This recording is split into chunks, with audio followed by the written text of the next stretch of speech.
श्यामलाल की मदद से ठाकुर जी ने लगाया अहाना पर चरित्रहीन होने का लांछन और अब अहाना हो चुकी है। सबके सामने बदनाम जो देख दुर्गा देवी का अहाना पर से भरोसा उठ जाएगा। जी हाँ दोस्तों, सीरियल बड़े घर की छोटी बहू का आने वाला एपिसोड धमाकेदार होने वाला है।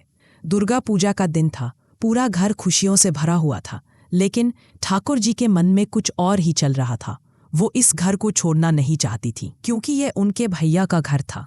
और अब जब दुर्गा देवी अपनी छोटी बहू अहाना के करीब हो चुकी थी, ठाकुर जी को यह बात चुभ रही थी। पहले दुर्गा देवी ठाकुर जी की हर बात मानती थी, लेकिन अब अहाना के आने के बाद हालात बदल गए। अब दुर्गा देवी अपनी बहुओं का साथ देती है और किसी भी बहू पर जुल्म होते नहीं देख सकती। मंजली बहू के साथ पोल्टू हमेशा बुरा बर्ताव करता रहा, लेकिन अहाना के आने से उसे भी हिम्मत मिल गई। तीनों बहुएं अब एकजुट हैं और सास दुर्गा देवी उनके साथ। इससे ठाकुर जी और पोल्टू दोनों बुरी तरह बौखला गए। अहाना ने ठाकुर जी से कहा, हमें अपने गिले शिकवे भुलाकर पूजा में शामिल होना चाहिए। लेकिन ठाकुर जी ने ठान लिया कि वो अहाना को बदनाम करके ही रहेंगी। इसके बाद ठाकुर जी ने श्यामल नाम के गुंडे से संपर्क किया। उन्होंने कहा, मुझे और मेरे बेटे पोल्टू को इस घर से बचा ले। श्यामल ने कहा, ठीक है, लेकिन बदले में मुझे भी कुछ चाहिए।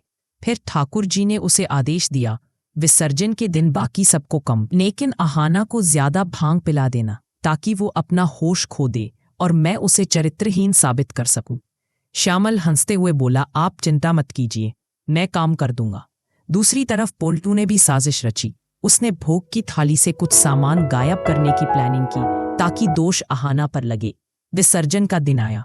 सब कुछ सामान्य लग रहा था, लेकिन पर्दे के पीछे चालें चल रही थी।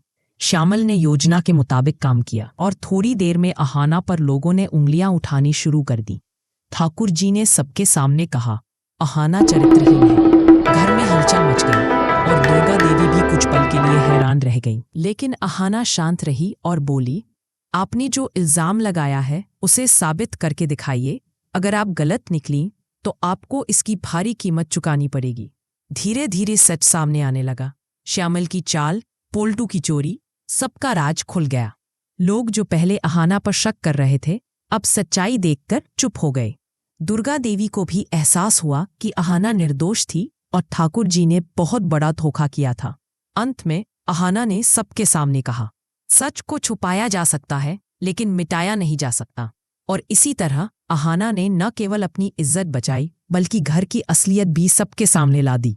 यह कहानी हमें सिखाती है कि झूठ चाहे कितना भी ताकतवर क्यों न लगे, आखिर में जीत हमेशा सच की ही होती है।